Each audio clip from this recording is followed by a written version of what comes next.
Assalamualaikum warahmatullahi wabarakatuh. Waalaikumsalam warahmatullahi Perkenalkan, wabarakatuh. kami dari kelompok 1 yang beranggotakan Cynthia Devi dan Ahmad Fajar Septiawan. Kami akan membahas tema penulisan proposal.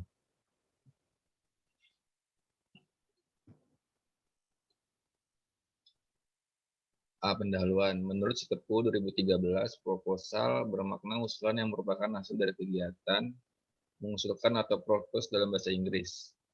Dan menurut dari Keraf, menyebutkan usul atau proposal adalah suatu saran atau permintaan kepada seorang atau suatu badan untuk mengerjakan atau melakukan suatu pekerjaan. Sebuah proposal yang dibuat tidak hanya untuk mendapatkan suatu pekerjaan atau kerjasama yang menentukan dalam dunia bisnis, tapi sebuah proposal dapat dijadikan bahan atau alat yang digunakan seorang atau badan hanya sebatas untuk memberikan usulan kepada pemerintahan tentang suatu permasalahan sosial yang sedang atau akan terjadi di lingkungan masyarakat. Tujuannya akan dibacakan oleh Cynthia Devi. Silakan. Terima kasih Fajar. Selanjutnya, B. Tujuan penulisan proposal. Sebuah proposal dibuat berdasarkan sesuatu yang belum tersedia dan belum terjadi. Hal ini berbeda dengan tulisan lain yang dibuat berdasarkan sesuatu hal atau bahan yang sudah tersedia dan atau yang sudah terjadi. Pembuatan proposal banyak manfaatnya untuk kita sebagai pembuat dan untuk penerima proposal tersebut. Secara umum, manfaat dari pembuatan proposal itu adalah sebagai berikut. 1. Sebagai landasan kerja atau rencana yang dapat mengarahkan panitia dalam melakukan kegiatan atau pekerjaan yang sudah direncanakan dalam proposal. 2. Dapat menjelaskan secara singkat tentang apa, bagaimana, dan kapan kegiatan atau pekerjaan tersebut dilaksanakan kepada pihak-pihak yang terkait dan dalam pembuatan proposal tersebut. 3. Meyakinkan orang lain atau pihak-pihak yang terkait.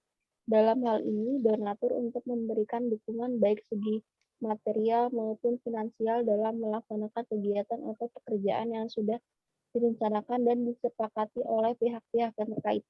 4. Meminta bantuan kepada pihak lain untuk melakukan suatu pekerjaan yang tidak bisa kita lakukan sendiri. 5. Memberikan masukan atau usulan kepada pihak lain tentang suatu permasalahan sosial yang sedang terjadi di lingkungan masyarakat serta masukan-masukan dalam menyelesaikan permasalahan tersebut.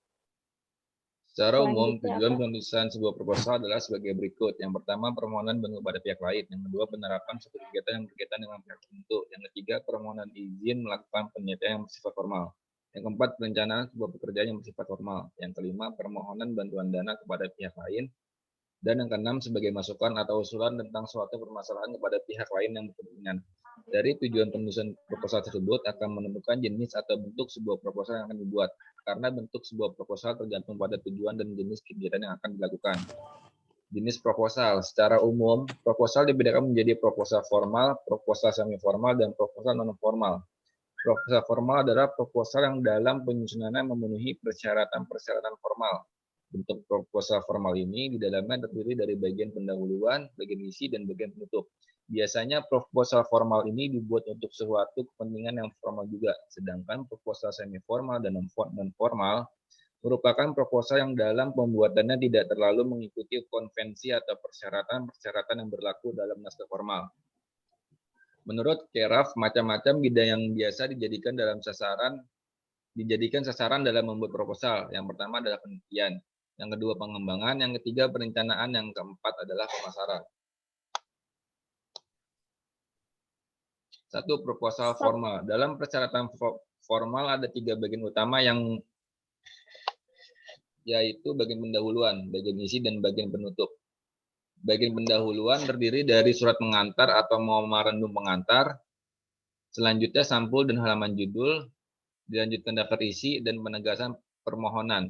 1.2 bagian isi proposal yang berisi dari latar belakang, pembatasan masalah, rencana kegiatan, personalia, biaya atau anggaran dana. Yang terakhir adalah bagian penutup. Proposal non-formal sebelumnya bahwa proposal non-formal dalam pembuatannya tidak memenuhi persyaratan-persyaratan formal seperti yang dikemukakan di atas. Namun demikian, dalam pembuatan proposal non-formal ini juga harus memperhatikan hal-hal yang harus ada dalam sebuah proposal. Menurut Keraf, mahasiswa belum diharapkan untuk menulis sebuah proposal formal, namun sudah dapat dibiasakan untuk menulis proposal atau usul yang bersifat non-formal. Bentuk-bentuk proposal non-formal ini beraneka ragam sesuai dengan tujuan si pembuatnya atau kesepakatan antara pembuat dan penerima proposal tersebut. Cynthia, silakan. Walaupun bentuknya berbeda-beda, namun ketika kita akan membuat sebuah proposal non-formal ini, ada beberapa yang harus dimasukkan ke dalam proposal tersebut. Di antaranya, 1. Masalah, 2. Rencana kegiatan, 3. Permohonan. Teknik penulisan proposal, artinya membuat sebuah proposal akan terasa mudah apabila kita sudah mengetahui teknik membuat sebuah proposal, baik yang bersifat formal, semi-formal, maupun bersifat non-formal. Berikut hal-hal yang harus diperhatikan dalam membuat sebuah proposal, di antaranya 1. Pembuatan atau penyusunan proposal baiknya dilakukan oleh orang atau beberapa orang yang sudah terbiasa membuat sebuah proposal atau bisa dikatakan orang yang ahli dalam menyusun proposal dan berkaitan dengan kegiatan bidang atau pekerjaan yang akan dilakukan. 2. Tentukan tema dan tujuan proposal yang akan dibuat. 3. Persiapkan bahan-bahan serta informasi sebanyak mungkin yang berkaitan dengan kegiatan tersebut. 4. Menyusun draft atau kerangka proposal yang baik dan sistematis. Perlu diingat, karena proposal yang akan kita buat akan dibaca oleh orang lain. Maka dalam perumusan draft atau kerangka juga harus semenarik mungkin. 5. Usahakan sebelum membuat proposal yang utuh dari draft yang sedang kita buat, musyawarahkan rancangan draft atau kerangka tersebut kepada pimpinan atau orang-orang yang lebih bertanggung jawab atas kegiatan yang akan kita lakukan. 6. Buatlah proposal dengan semenarik mungkin. Setelah selesai, perbanyaklah proposal tersebut dan berikan kepada badan atau instansi penerima. Sebagai mahasiswa dituntut untuk bisa membuat proposal penelitian karena akan bermanfaat ketika mereka menyusun sebuah penelitian skripsi sebagai syarat kelulusan mereka. Menurut Stepwood tahun 2013, ada beberapa persiapan yang harus diperlukan dalam menyusun sebuah proposal penelitian skripsi. Antara lain, yang pertama adalah tentukan bidang dan masalah yang hendak diteliti dalam kawasan teknologi pembelajaran. Yang kedua, kreatif dan inovatif dalam menentukan bidang dan masalah penelitian dengan menghindari bidang, jenis, dan masalah penelitian yang sudah sering atau banyak dilakukan. Yang ketiga, batasi ruang lingkup masalah penelitian dari aspek jenis masalah, verbal, tingkat, dan jenjang pendidikan, populasi, dan responden, dan tempat penelitian. Yang keempat, cari teori yang terkait dengan masalah itu. Yang kelima, review atau kaji penelitian-penelitian yang pernah dilakukan dalam bidang dan masalah yang telah dipilih. 4. Pertimbangkan kemungkinan dan kelayakan penelitian dilihat dari sumber-sumber teori, sumber data, dana, dan waktu. Yang kelima, diskusikan masalah penelitian itu dengan teman atau dosen peneliti yang berpengalaman di bidang tersebut.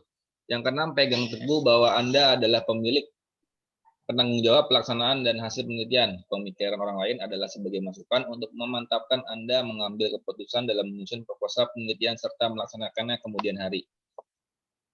Rangkuman, proposal merupakan rancangan kerja yang dijadikan landasan oleh pembuat proposal dalam melaksanakan pekerjaan atau kegiatan yang sudah disepakati. Dilihat dari bentuknya, proposal dibagi menjadi proposal formal, semi-formal, dan proposal non-formal. Proposal formal adalah proposal yang dalam penyusunannya memenuhi persyaratan-persyaratan formal, misalnya proposal penelitian, proposal skripsi, dan proposal lainnya yang bersifat formal. Sedangkan proposal semi-formal dan non-formal adalah proposal yang dalam penyusunannya tidak semua memenuhi persyaratan formal, hanya menggunakan sebagian itu saja. Proposal formal. Yang pertama, bagian penuduhan. Bagian penuduhan ini terdiri dari surat pengantar atau memorandum, yang kedua pengantar sampul dan halaman, yang ketiga ikhtisar atau abstrak, yang keempat daftar isi, yang kelima penegasan permohonan. Menyusun sebuah. Yang kedua, bagian isi proposal. Terdiri dari latar belakang, yang kedua pembatasan masalah, yang ketiga rencana kegiatan, yang keempat ada personalia, yang kelima biaya atau anggaran dana. Yang ketiga bagian penutup proposal. Bagian penutup proposal terdiri dari yang pertama kesimpulan, yang kedua ada daftar pustaka, yang ketiga lampiran atau tabel. Proposal formal terdiri dari masalah, rencana kegiatan, dan permohonan. Teknik penyusunan proposal. Yang pertama dibuat oleh orang yang ahli di bidangnya. Yang kedua, tentukan tema dan tujuan kegiatan. Yang ketiga, kumpulkan bahan dan informasi sebanyak mungkin. Yang keempat, menyusun draft atau kerangka proposal. Yang kelima, buatlah proposal semenarik mungkin.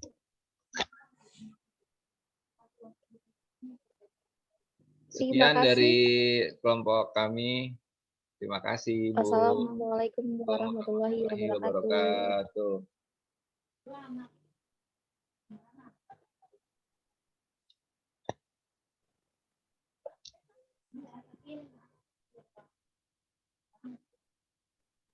Ini jadi gimana?